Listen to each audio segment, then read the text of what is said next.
Pemirsa, berita Banjarmasin kembali hadir menjumpai Anda. Bersama saya Zaldi Ariandi. Sejumlah berita aktual dan beberapa informasi menarik lainnya telah kami siapkan untuk Anda. Berikut berita utama hari ini.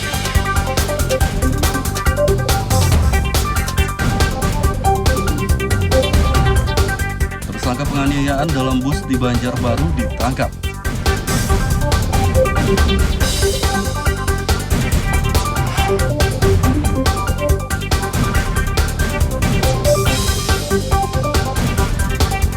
Tarif air bersih di Banjarmasin resmi naik hari ini.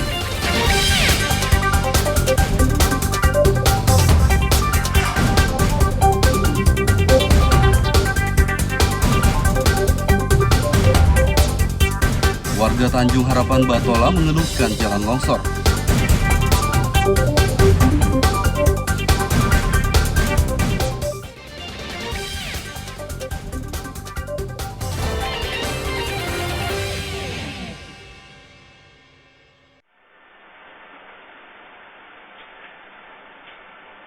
Video penganiayaan di dalam bus Trans Banjarbakula ramai beredar di media sosial dalam beberapa hari terakhir. Dalam rekaman kamera pengawas berdurasi 1 menit 30 detik tersebut, seorang penumpang pria menganiaya seorang penumpang wanita.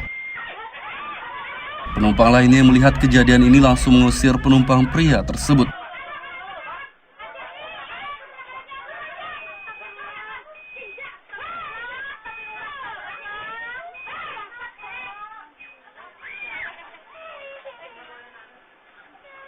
Penganiayaan ini terjadi pada Minggu 28 Agustus lalu saat korban dan pelaku naik bus dari halte depan kolam renang Idaman, kawasan Banjarbaru Utara. Dari Banjarbaru, Lutfi Darlan dan Fahmi melaporkan.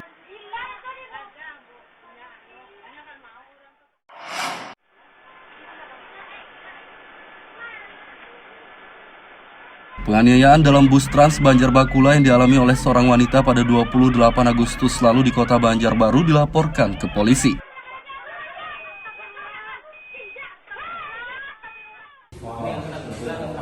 Usai kejadian, korban melapor ke Polsek Banjarbaru Utara dan tersangka pemukulan berinisial AB yang merupakan warga Banjarmasin tersebut kini telah ditahan. Kapolsek Kompol Sofia saat ditemui Rabu siang menjelaskan, tersangka memukul korban karena tersinggung lantaran korban menghindar saat diajak berbicara. Korban dipukul oleh pelaku. Kejadian pada hari Minggu tanggal 28 Agustus jam 12.30 WITA ya, di depan halte bus kolam renang Idaman Banjarbaru. Kemudian pada saat itu awalnya pelapor berada di halte bersama dengan korban. Ya. Kemudian berusaha mengajak ngobrol dengan korban, tetapi mungkin korban merasa tidak nyaman. Dan pada saat bus datang, korban naik, pelaku ikut naik. Terjadi pemukulan tuh kenapa? Kesannya kayak apa yang mukul? Ada ulun tuh kan, ya kan nyanyi naik kak, karena bu, kan nyanyi takut juga pak. Ulunnya anak banjir bujur-bujur, istilahnya dehnya tuh apa julun buka-buka, bingung ulun nih, julun jangan kayak dua kali juga, Dua kali, di mananya pengen pukul? Di sini nang, di sini. Meremas wajah, meremas sekali lah. Tersangka akan dikenai pasal 351 KUHP tentang tindak pidana penganiayaan dengan ancaman 2 tahun 8 bulan penjara. Dari Banjarbaru, Lutfi Darlan dan Fahmi melaporkan.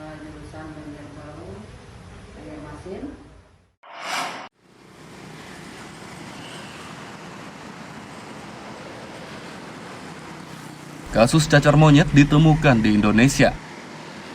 Kementerian Kesehatan mengumumkan temuan kasus pertama cacar monyet pada 29 Juli lalu. Seorang laki-laki berusia 27 tahun dari Jakarta yang baru pulang dari luar negeri terkonfirmasi terinfeksi virus asal Afrika tersebut. Kepala Dinas Kesehatan Banjarmasin, Ramadan, mengatakan pihaknya telah menyosialisasikan pencegahan dini cacar monyet kepada seluruh puskesmas. Kesehatan tanggal 29 Juli kemarin, kemudian ada press conference video hari Sabtu kemarin oleh Humas Kemenkes, ditemukan terkonfirmasi pasien 1 orang positif monkeypox. Nah, malam tadi kami sudah melakukan Zoom dengan Kepala Puskesmas dan staf terkait dengan antisipasi terkait bagaimana SOP penanganan jika ada mengarah ke gejala kemudian monkeypox. Nah, dan sudah kita sepakati semua dan sudah dipahami dengan ciri-ciri, kemudian indikasi ke arah ke sana, dan memang harus melalui laboratorium.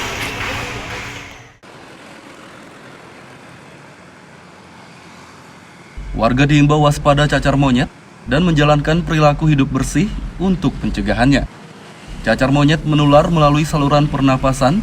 Penyakit ini memiliki gejala sakit kepala, demam akut, pembesaran kelenjar getah bening, nyeri otot, sakit punggung, tubuh lemas, dan tumbuh benjolan berisi air nanah. Dari Banjarmasin, Lutfi Darlan dan Fudael melaporkan.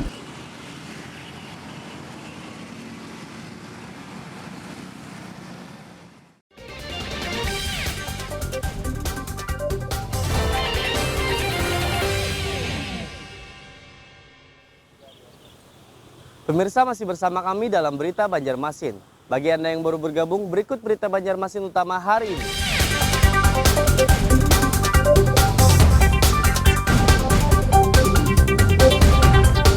Tersangka penganiayaan dalam bus di Banjarbaru ditangkap.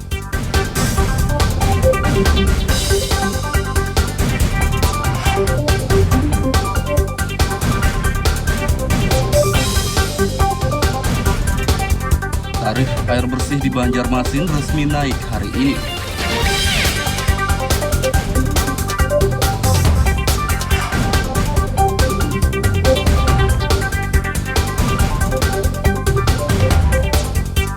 Warga Tanjung Harapan Batola mengeluhkan jalan longsor.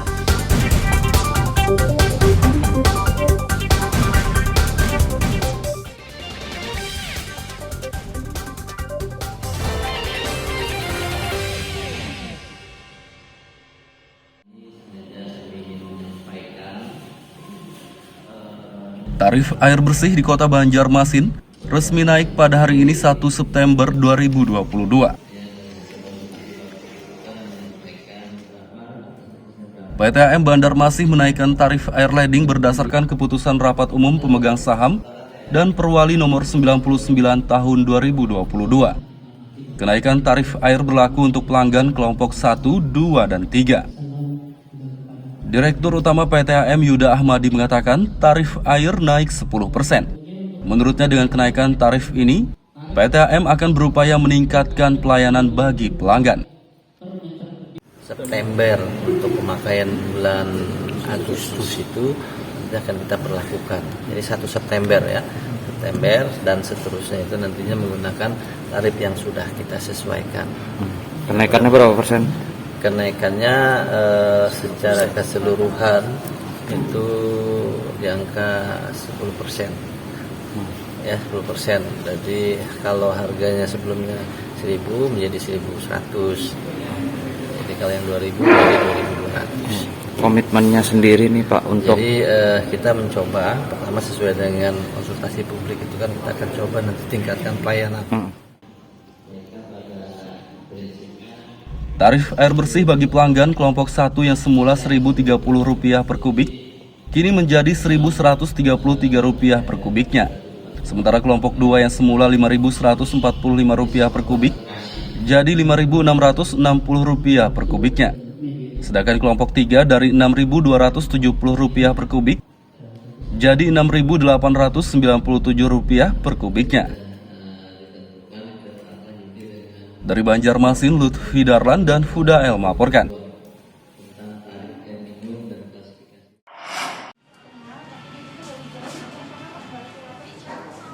Kenaikan tarif air bersih di Kota Banjarmasin yang resmi diberlakukan hari ini mendapat penolakan dari Forum Kota atau Forkot.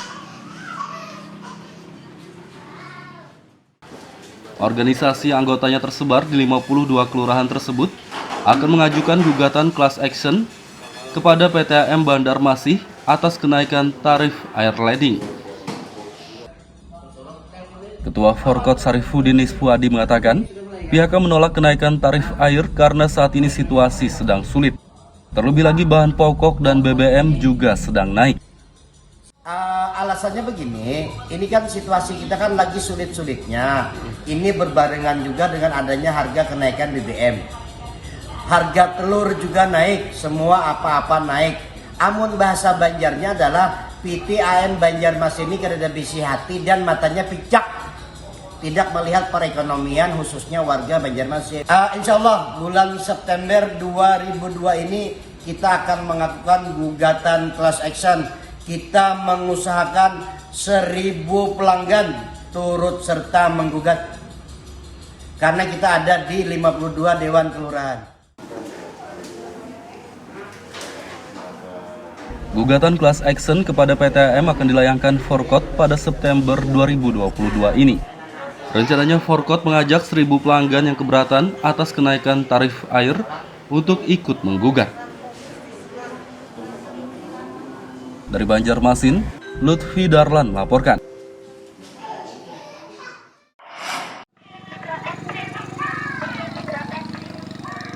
Warga Wiramastas, Pulau Laut Utara, Kabupaten Kota Baru membuka warung amal untuk perbaikan rumah ibadah. Warung amal dibuka di depan Musala Darul Intisar kawasan Wiramastas sejak awal pekan lalu. Warung yang menyediakan berbagai makanan ini beroperasi dari pagi hingga sore hari. Seluruh penghasilan dari warung ini akan diserahkan kepada pengurus Musala Darul Intisar untuk perbaikan sejumlah fasilitas seperti tempat wudhu, WC, dan pagar. Dana untuk perbaikan pembangunan agar sama buatan WC ya. Dan tidak-tidaknya dari keuntungan bisa membangun kekurangan musola, terus tuh ya tidak-tidaknya juga dari pemerintah daerah bisa peduli karena ini inisiatif benar-benar inisiatif dari ibu-ibu Majelis Taklim. Ibu-ibu di sini ini prihatin, kemudian besar harapan untuk pemerintah daerah bisa membantu. Untuk kegiatan doa amal dalam rangka untuk pencarian dana untuk penyelesaian pembangunan langgaran besar, kemudian pemeliharaan dan lain sebagainya. Terus terang, langgaran besar ini adalah dibongkar waktu itu 3 November 2013. Jadi sejak dibongkar itu mulai dibangun sampai sekarang 9 tahun. Nah, sekarang belum selesai total, belum selesai penuh. Karena apa? Hampir dana ini sebenarnya kan dari swadaya masyarakat, bantuan dari pengusaha pribadi.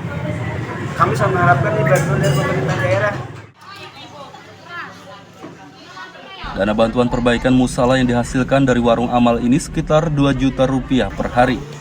Warung ini hanya akan beroperasi sampai dana yang dibutuhkan untuk perbaikan musala tercukupi. Dari Kota Baru, Lutfi Darlan dan Fauji Rahman melaporkan.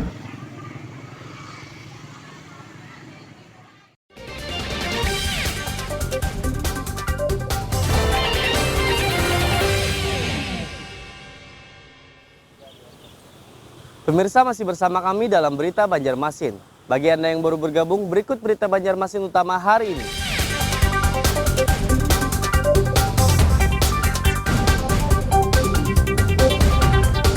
Tersangka penganiayaan dalam bus di Banjarbaru ditangkap.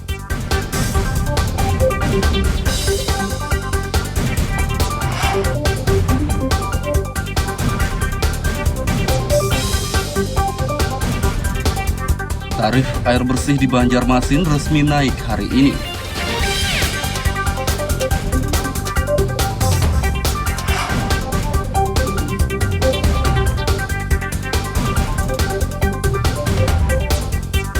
Warga Tanjung Harapan Batola mengeluhkan jalan longsor.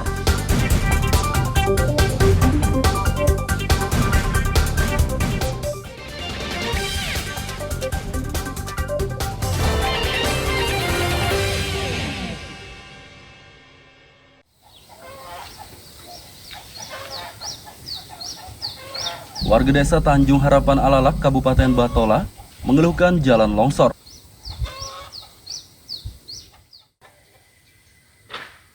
Jalan sepanjang 3 km ini longsor di 13 titik dengan panjang sekitar 500 meter.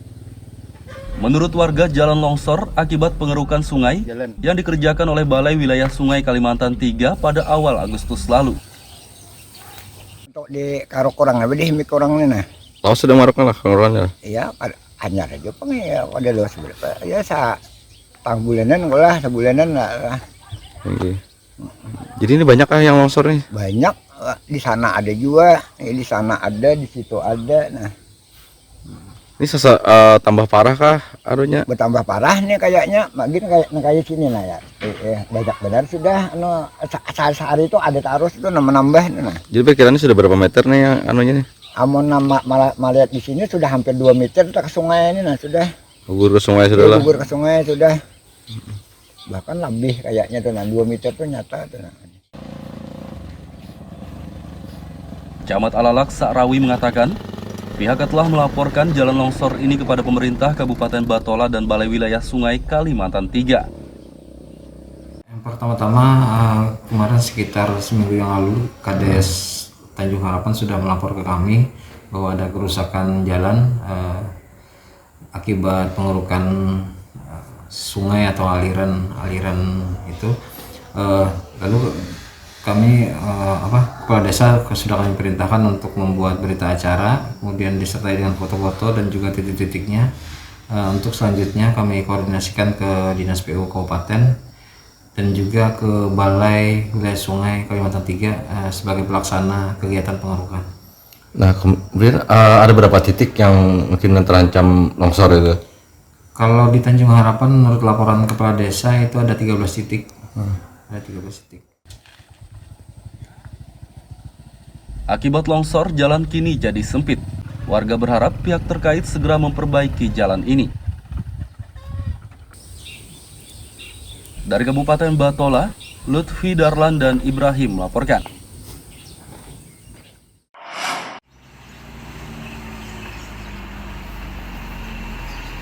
Baru diresmikan pada 19 April lalu, jembatan HKSN di kawasan Kuin Utara Banjarmasin sudah dikeluhkan pengendara.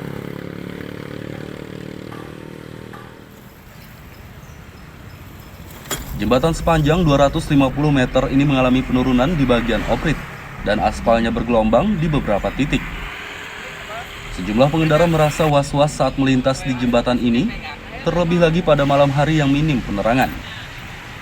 Ini kan jembatan hanyar lah, padahal lah, cuma tadi ya ada begenjongan bang di situ tuh. Mereka yang viral-viral tuh bahaya bang itu tuh. Gelombang seperti apa bang? Seperti tidur atau gimana? Kayak jengglong gitu nah. Opritnya terturun nah. Mungkin lah oprit kah. Nah, merasa bahaya lah bagi pengguna. Bahaya benar bang, kalau misalnya lagi laju kan ada kan bisa oleng orang tuh. Lagi mau malam mungkin bisa gelap tuh nah. Sedikit gelap mungkin orang menggas-gas terus kok. Sering nggak ben lalu sini? Rancak aja bang. Bahaya bang. Ya mudah naik kan jembatan hanya sudah dibaiki. Lumayan khawatir karena bisa dibilang kan kalau jembatan di sini banyak kelaluan motor-motor ganal, kayak truk-truk, biasanya motor tangki juga kan lewat sini juga kayak itu. Nah lo kayaknya memang harus ada dipantau atau ditindak dulu lah. Ini kayak apa caranya supaya kita yang berkendaraan nih jadi merasa aman gitu. Itu aja bang. Pernah lah lewat malam. Kalau malam pernah juga bang tapi kalau malam memang kan ada pencahayaan bang lah. Kurang? Bukan kurang, dasar kayaknya kan ada bang. Kalau dilihat dari jembatan ini lampunya cuma 2 aja bang lah. Saya sebuting di sini, sebuting di sana. Berarti kurang pencahayaan bang lah. Minim pencahayaan juga. Apalagi kan ibaratnya ini terkesan jembatan hanyar loh. Selain opritnya turun, jembatan yang dibangun dengan anggaran 94 miliar rupiah ini juga rusak di beberapa bagian. Sebagian pagar patah, sedangkan beton pembatas retak. Dari Banjarmasin, Lutfi Darlan dan Fudael melaporkan.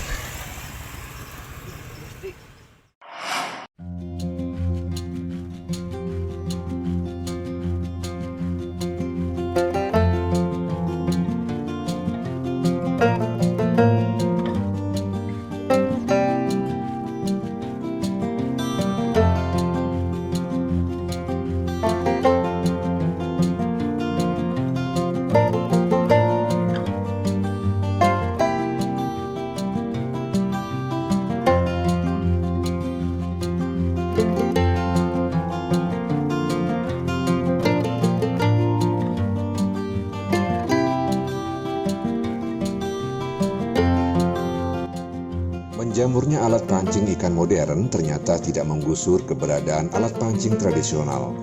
Alat pancing berbahan bambu ini tetap diminati oleh para pemancing di Kalimantan, dan usaha pembuatannya tetap berjalan dan cukup menjanjikan.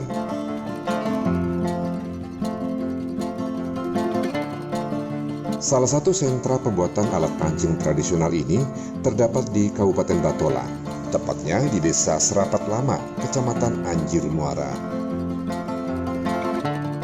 Usaha pembuatan alat pancing di desa ini ditekuni oleh puluhan petani dan merupakan usaha yang dijalankan secara turun-temurun.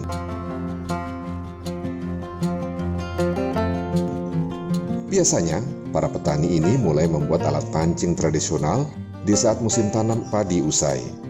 Cara pembuatan alat pancing tradisional berbahan bambu ini adalah petani terlebih dahulu menebang bambu yang berumur cukup tua dan berukuran yang sesuai dengan alat pancing. Proses pembuatannya cukup mudah. Bambu yang telah ditebang dibersihkan dari ranting dan daun-daun, kemudian dijemur selama 1 minggu.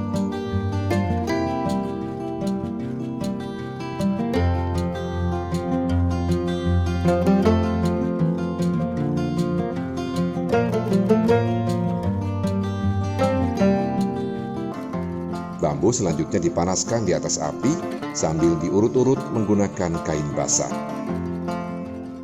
Pada tahap ini ada teknik khusus yang harus dikuasai. Bila cara atau tekniknya salah, saat diluruskan sambil dibakar, bambu bisa patah atau hangus.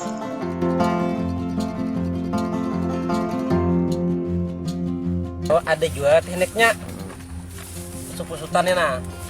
Emang ada kan bisa patah lah ini gitu nah. Atau ada pas di terlalu panas mungkin bilang. Terlalu panas kan hangatnya.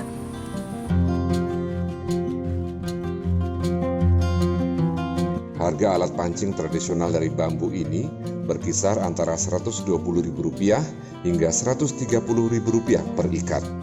Biasanya, tiap ikat berisi 50 batang.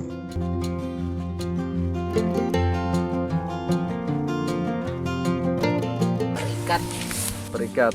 Jual partai ya hitungannya. Kalau satu ikatnya berapa, Bang? Satu ikat tuh katanya bisa 130, bisa 125, 2.500 katanya segede. Isinya 50 batang lah. 50 batang.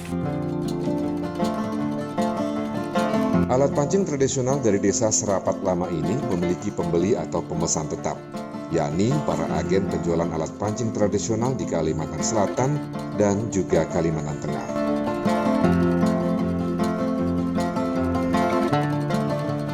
Demikian laporan Muhammad Lutfi Darlan dari Batola.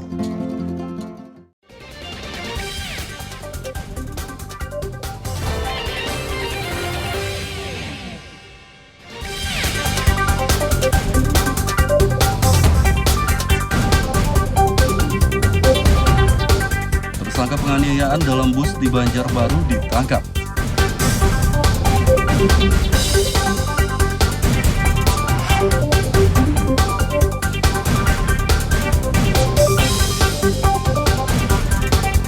Tarif air bersih di Banjarmasin resmi naik hari ini.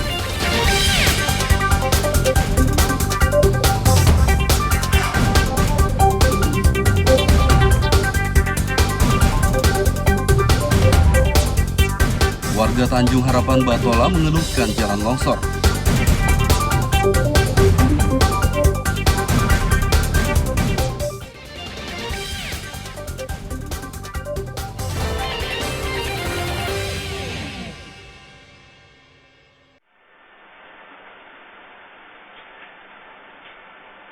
Video penganiayaan di dalam bus Trans Banjarbakula ramai beredar di media sosial dalam beberapa hari terakhir. Dalam rekaman kamera pengawas berdurasi 1 menit 30 detik tersebut, seorang penumpang pria menganiaya seorang penumpang wanita. Penumpang lainnya yang melihat kejadian ini langsung mengusir penumpang pria tersebut.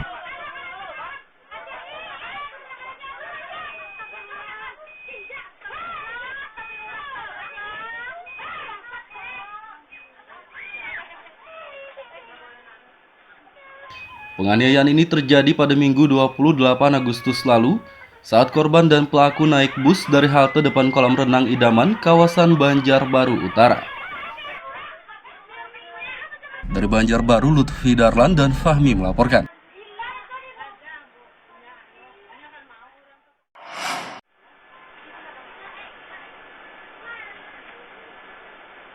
Penganiayaan dalam bus Trans Banjarbakula yang dialami oleh seorang wanita pada 28 Agustus lalu di kota Banjarbaru dilaporkan ke polisi.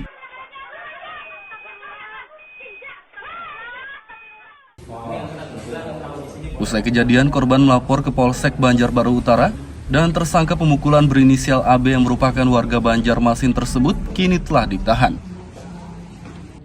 Kapolsek Kompol Sofiah saat ditemui Rabu siang menjelaskan, tersangka memukul korban karena tersinggung lantaran korban menghindar saat diajak berbicara. Korban dipukul oleh pelaku. Kejadian pada hari Minggu tanggal 28 Agustus jam 12.30 ya di depan halte bus kolam renang Idaman Banjarbaru.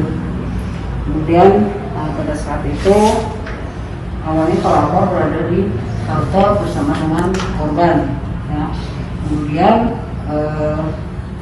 berusaha mengajak ngobrol dengan korban, tetapi mungkin korban merasa tidak nyaman. Dan pada saat bus datang, korban naik, pelaku ikut naik. Terjadi pemukulan tuh kenapa? Kesannya kayak apa yang mukul? Ada orang itu kan ya kan nyanyi naik kak, karena bu, kan nyanyi takut juga pak. Ulunnya anak banjir bujur-bujur, istilahnya kayaknya tuh apa jalan buka-buka, bingung ulun nih, ulun jangan kayak gitu. Dua kali juga, Dua kali. Di mana aja pengen pukul? Di sini nah, di sini. Meremas wajah, kamu meremas wajah. Meremas sekali lah.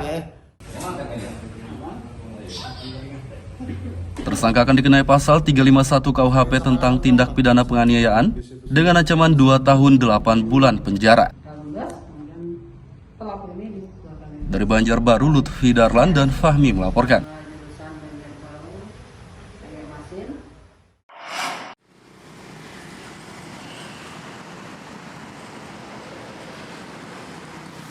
Kasus cacar monyet ditemukan di Indonesia. Kementerian Kesehatan mengumumkan temuan kasus pertama cacar monyet pada 29 Juli lalu. Seorang laki-laki berusia 27 tahun dari Jakarta yang baru pulang dari luar negeri terkonfirmasi terinfeksi virus asal Afrika tersebut. Kepala Dinas Kesehatan Banjarmasin, Ramadan, mengatakan pihaknya telah menyosialisasikan pencegahan dini cacar monyet kepada seluruh puskesmas. Tanggal 29 Juli kemarin, kemudian ada press conference video hari Sabtu kemarin oleh Humas Kemenkes, ditemukan terkonfirmasi pasien satu orang positif monkeypox. Nah, malam tadi kami sudah melakukan Zoom dengan Kepala Puskesmas dan staf terkait dengan antisipasi terkait bagaimana SOP penanganan jika ada mengarah ke gejala monkeypox. Nah, dan sudah kita sepakati semua dan sudah dipahami dengan ciri-ciri, kemudian indikasi ke arah ke sana, dan memang harus melalui laboratorium.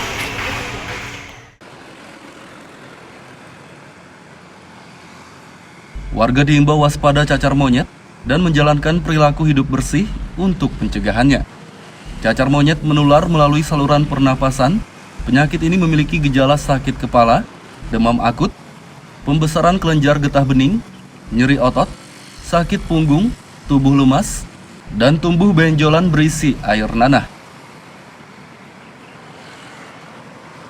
Dari Banjarmasin, Lutfi Darlan dan Fudael melaporkan.